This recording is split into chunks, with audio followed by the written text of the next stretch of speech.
a Canadian company which subcontracted, it's funny to say, but to Ukrainian company, which decided to skip over the porting work. Why write it?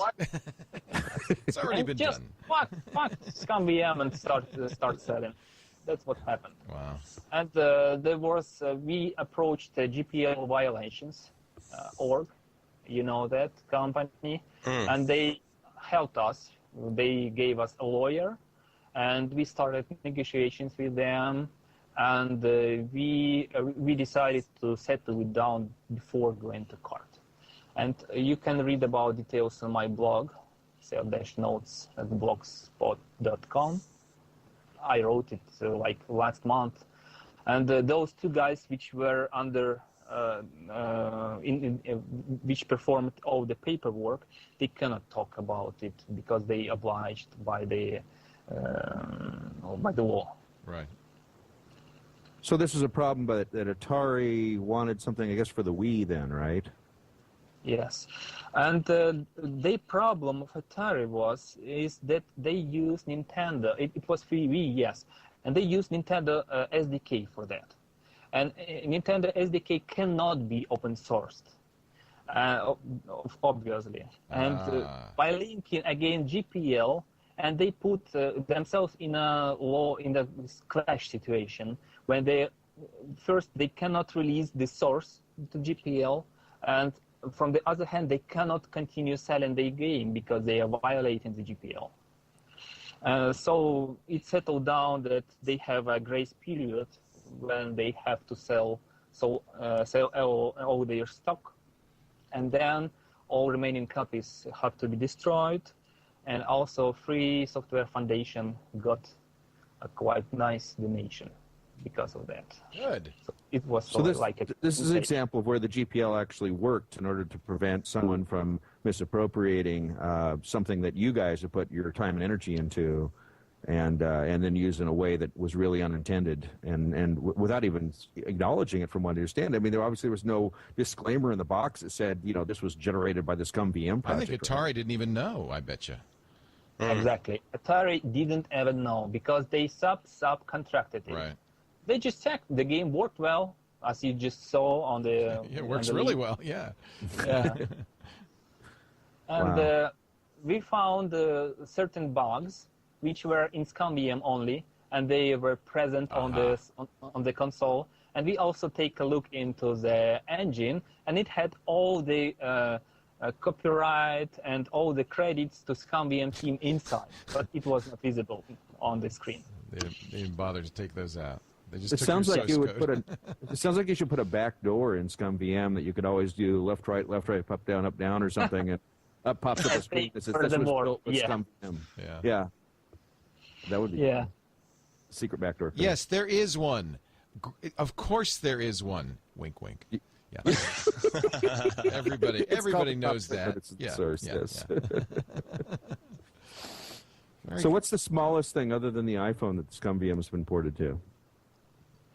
Nintendo Double Screen. It's the weakest platform. And also there is a Game Park 32, a Korean handheld platform, which runs on ARM. But unfortunately, the porter is not active anymore, so we stuck in like 0.8 or something like that. I mean, 2 years old ScummVM. Is that is that the same device as, is that the GPX 32? That little handheld. GPX 32 is a successor of this platform. Exactly. Right. Cool. Because I actually, a slight aside, my only claim to fame is going on TV to review the GPX 32 on a gaming show. And one of the things they said was the fact that it was running ScummVM. That's where I first heard about the project. Oh, that's interesting. Yeah. Wow. It runs great on that. Well, it runs great on this older machine. I'm sure it runs, great on other machines as well. So 65 megahertz, that's all you need. So Eugene, how much of your time do you spend playing these games versus working on ScummVM versus working on the rest of your life? Well, Randal, to be honest, I finished only 1 or 2 games. I knew it. I knew it. Nobody who plays these has the time to do any work. Yeah, exactly. I prefer to hack on ScummVM than playing those games. And I spent not that much because of the daily job. I don't have a lot of time for that. maybe like 4 hours per week. And but we have currently 45 active developers. Wow. This shows you games are big business. Yeah, and it's a lot of. There is a lot of work for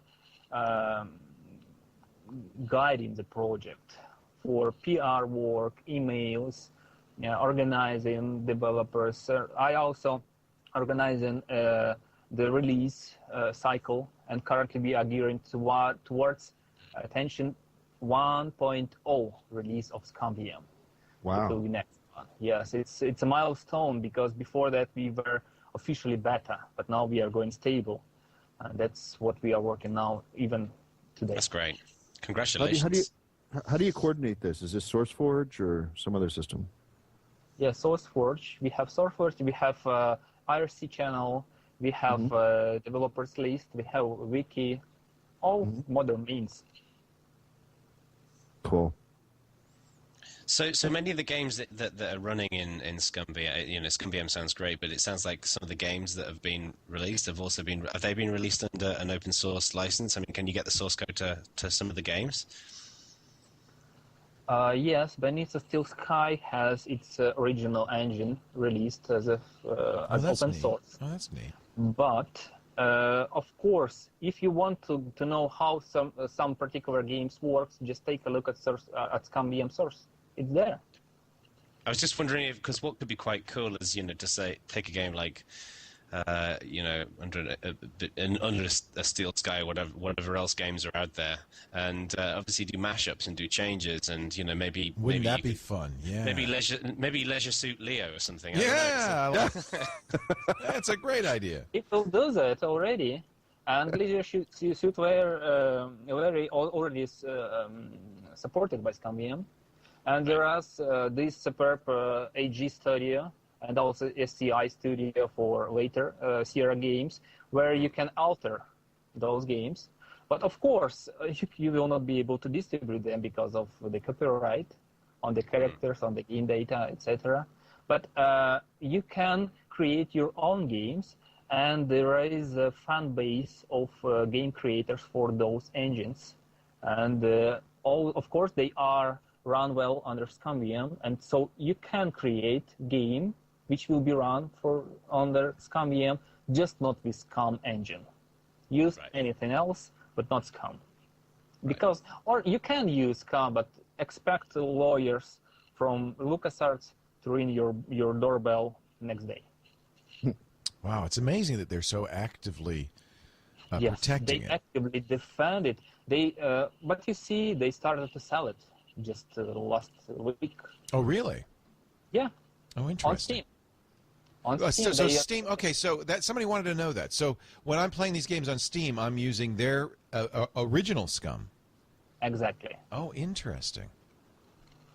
Aaron Giles from Maine, you know him maybe. You heard about him. Mm-hmm. He ported original Scum under Windows. Modern Windows, and they use it in Steam releases, and they specifically made those Steam releases incompatible with ScummVM by hiding one of the essential data files inside of an exe. Oh, interesting. Oh. It's easy to work. It's like 5 minutes hack to make. So people know how to remove that data and make it work. Well, perhaps at least the ScummVM developers they do, but we would like to talk to LucasArts and to find out their own position. Well, yeah, because that's a way that you could get the games now, get them on Steam. Yes, you can, but unfortunately you will be able to run them only under Windows. Right. That's LucasArts' position.